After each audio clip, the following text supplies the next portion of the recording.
On peut rater un bien qu'on a mal négocié, on peut corriger une erreur de fiscalité, on peut même vendre et recommencer, mais par contre il y a un truc qu'on ne peut pas changer, c'est la sectorisation de ton bien, l'emplacement de ton bien. Tu peux rénover, tu peux meubler, tu peux changer de locataire, par contre tu pourras jamais changer l'emplacement, tu pourras jamais changer les commerces de proximité, tu pourras jamais changer la cible qu'il y a dans ce quartier. Et pourtant, combien d'investisseurs mettent des semaines à négocier le prix au mètre carré sans jamais étudier le quartier ou en y passant seulement 10 minutes? Dans cette vidéo, je vais te montrer vraiment les quartiers qui attirent les locataires et ceux qui les font fuir. Je vais t'expliquer aussi quels sont les outils que tu peux commencer à utiliser pour analyser sans forcément te déplacer dans les villes, de ce qu'il faut vraiment regarder pendant une visite.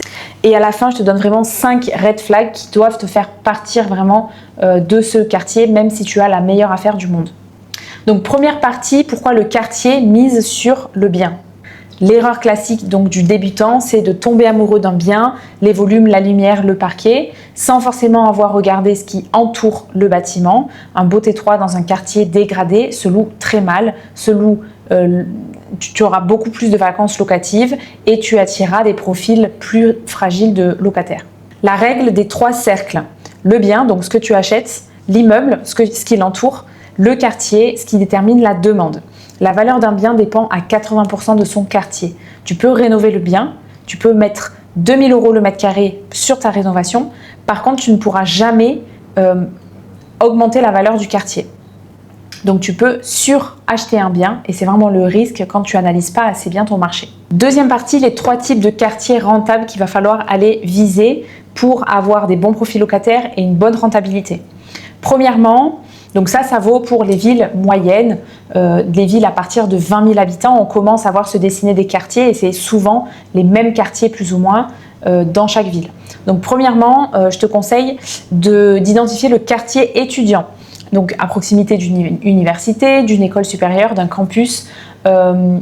Ici, la demande, elle est quand même assez stable toute l'année et le turnover est quand même assez prévisible avec un départ en juin, des arrivées en septembre.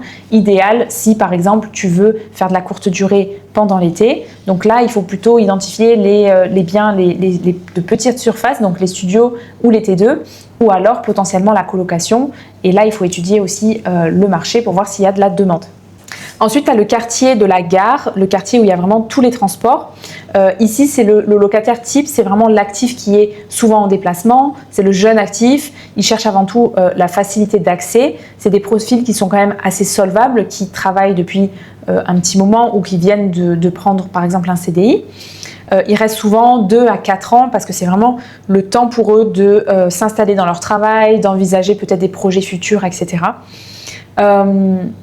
C'est des quartiers qui peuvent vraiment prendre en valeur, notamment par le développement des lignes de métro, par exemple, de tramway, par le fait d'avoir une gare une gare peut-être TER, qui puisse ensuite accueillir des TGV, voilà. Donc là, je t'invite à aller voir peut-être, par exemple, les sites de la mairie. Tu as les projets de ville. Et si par exemple tu as le projet sur 5 ans, une ouverture d'une ligne TGV sur Paris, bah là c'est bingo, tu sais que le bien il va prendre en valeur directe grâce à ça. Donc ensuite tu as l'hypercentre, ça c'est vraiment un quartier qui va viser pareil, plutôt les jeunes, donc petite surface, plutôt du studio T2. C'est des biens qui sont très liquides, enfin pas très liquides mais qui sont plus liquides parce qu'il y a quand même une forte attractivité, une forte demande. Donc les biens en centre-ville ne restent jamais vraiment vacants très longtemps. Donc sur l'hypercentre, parfois tu peux avoir un petit peu moins de rentabilité parce que les prix sont un petit peu plus élevés, ou il y a certaines villes où c'est l'inverse justement, vraiment dans l'hypercentre, les prix sont plus faibles parce qu'on a moins la possibilité de se garer, etc. Donc ça c'est à étudier selon chaque ville. Donc avant de mettre un pied dans la rue, il y a tout un travail d'analyse qu'on peut faire déjà depuis chez soi et c'est là qu'interviennent des bons outils. Je t'invite à utiliser les bons outils. Donc ça nous emmène à la 3e partie, les outils pour analyser un quartier depuis chez soi. Premièrement, je te conseille d'aller sur Google Maps, d'imprimer une carte tout simplement de la ville et comme ça, tu vas pouvoir venir surligner les quartiers que tu identifies, comme un quartier étudiant, un quartier gare, un quartier hypercentre. Tu peux aussi identifier les autres quartiers qui t'intéressent peut-être un petit peu moins, comme les quartiers résidentiels où il y a plutôt des familles, des maisons, un quartier industriel, etc. Un quartier plus populaire avec peut-être des HLM. Donc tu vas venir comme ça entourer les quartiers, ce qui te permettra de, quand tu analyses un bien, dès que tu as l'adresse, dès que tu as l'emplacement, tu sauras exactement si ce bien est adapté à ta stratégie ou non. Ensuite, donc, tu as le site DVF Etalab. Ça, c'est vraiment pour voir les valeurs foncières. Donc, c'est une base de données gouvernementale de toutes les transactions immobilières en France. Donc, tu consultes les vrais prix de vente des 5 dernières années dans la rue ou vraiment dans le quartier. C'est totalement gratuit. Ça manque un petit peu d'informations. On n'a pas forcément les DPE, on n'a pas forcément l'état du bien. Donc voilà, il faut prendre tout ça quand même avec des pincettes parce qu'on n'a pas l'ensemble des éléments. Mais ça permet d'avoir déjà une tendance sur, par exemple, les prix qui sont assez faibles, les prix qui sont hauts, etc. etc. Tu as aussi le site Papers, donc pour vérifier les entreprises actives dans le quartier. Voilà, tu as aussi le site Papers Immo qui, pareil, recense vraiment tous les bâtiments, tous les appartements, qui permet de savoir combien de lots il y a sur telle parcelle cadastrale, combien ça a été vendu, tu as les antécédents des achats, des ventes, etc. Donc hyper intéressant pour affiner ton étude de marché. Donc ensuite tu as Se Loger et Le Bon Coin. Ça permet d'évaluer en temps réel à combien sont mis en location les appartements, à combien sont mis en vente les appartements ou les immeubles, et de te faire comme ça une idée de la valeur de la ville et du secteur. Tu as aussi un outil pour vérifier la réputation des écoles dans le secteur, c'est Eduscol. Voilà, un quartier avec des écoles bien notées attire forcément les familles qui sont solvables. C'est un indicateur vraiment, c'est un indicateur indirect de la qualité socio-économique du secteur. Donc une fois que tu as analysé tout ça, que tu as commencé à chercher et que tu pars en visite, ça nous amène donc à notre 4e partie, vraiment la checklist à avoir sur toi quand tu te déplaces en visite pour valider ton étude de marché que tu as fait à distance. Donc règle numéro 1, visiter à des heures différentes. Évite de visiter de nuit. Évite de visiter aussi seulement de jour parce que la vie, la nuit est importante à prendre en compte. Voilà, un quartier calme à 14h un mardi peut être très différent d'un vendredi soir à 23h par exemple. Deuxième chose, tu peux vraiment regarder les façades et les états des immeubles voisins. Est-ce qu'il y a des tags? Est-ce qu'il y a des boîtes aux lettres dégradées? Est-ce que les interphones sont cassés? Est-ce que les poubelles débordent en dehors des jours de collecte? Est-ce que la rue est propre? Ça, c'est vraiment des indicateurs de gestion et de niveau de vie du voisinage. Regarde aussi le type de commerce que tu as. Si tu as que des kebabs ou des restaurations rapides, ça peut dévaloriser ton bien ou tu peux potentiellement faire une plus grosse négociation parce que le bien est dévalué. Ensuite, tu peux simplement observer les profils passants. Donc, est-ce qu'il y a des familles? Est-ce qu'il y a des étudiants? Est-ce qu'il y a des actifs? Est-ce qu'il y a des personnes âgées? Et ce profil doit vraiment correspondre à celui de tes futurs locataires cibles. Encore une chose, tu peux tester les transports en commun depuis le bien pour voir si ton bien est bien desservi, pour voir à quelle distance est l'arrêt le plus proche, etc. Ça peut être un critère de sélection pour tes futurs locataires, donc c'est important de le savoir. Et ensuite, tu peux aller parler aux habitants, aux commerçants, entrer dans une boulangerie, acheter un café, poser des questions. Voilà, les commerçants, ils sont toujours très au courant de ce qui se passe, bien sûr, et toujours OK pour parler avec sa clientèle. Donc voilà, en 10 minutes de conversation, tu apprendras certainement beaucoup plus qu'un outil géré à distance. Ça nous amène donc à la 5e partie. Quels sont les signaux vraiment positifs qu'on ne voit pas forcément tout de suite? Premièrement, les échafaudages de rénovation. C'est vrai que des immeubles en travaux dans un quartier, c'est vraiment c'est la preuve qu'il y a des propriétaires qui investissent. C'est le signe que le marché anticipe une revalorisation et que la rue soit vraiment agréable avec des immeubles rénovés, etc. Est-ce qu'il y a des nouvelles enseignes? Un coffee shop indépendant, un concept store, une pharmacie qui rénove sa façade? Voilà, tout ça, c'est des acteurs de marché qui viennent de s'installer.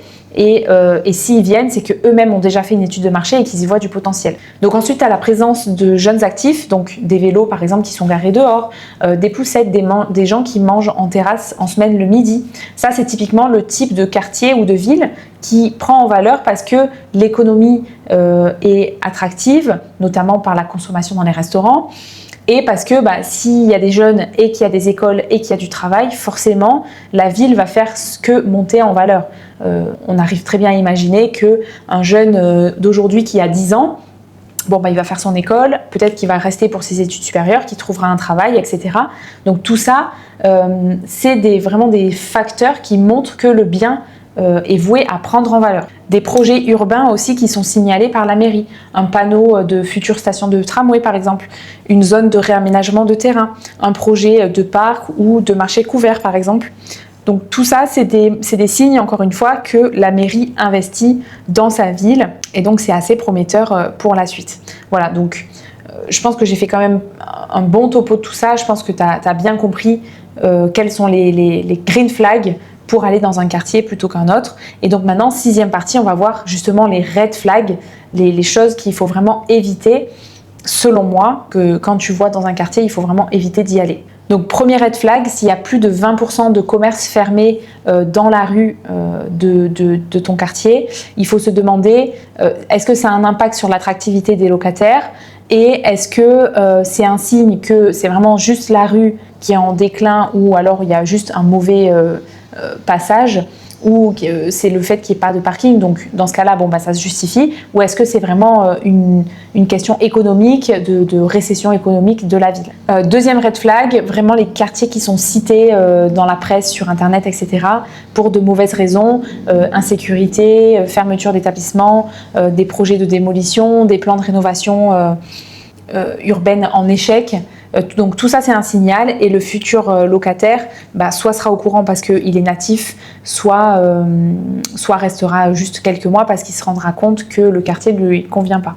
Troisième red flag, les loyers qui sont affichés ont baissé sur les 3 dernières années. Ça tu peux le vérifier donc sur Se Loger en comparant les annonces actuelles aux archives.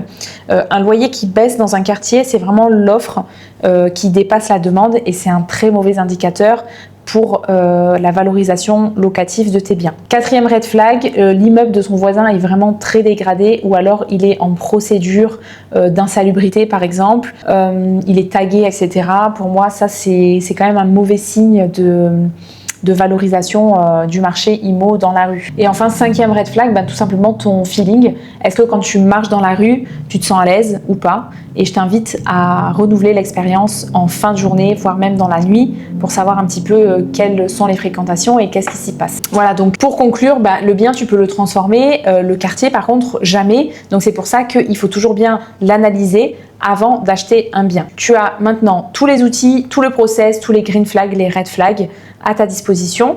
Je te mets en description un guide hyper complet que j'ai créé de plus de 55 pages qui reprend vraiment tout ce que je viens de te dire, plus toutes les étapes d'un projet immobilier. Donc si ça t'intéresse, la bio est en description et sinon je te dis à très vite.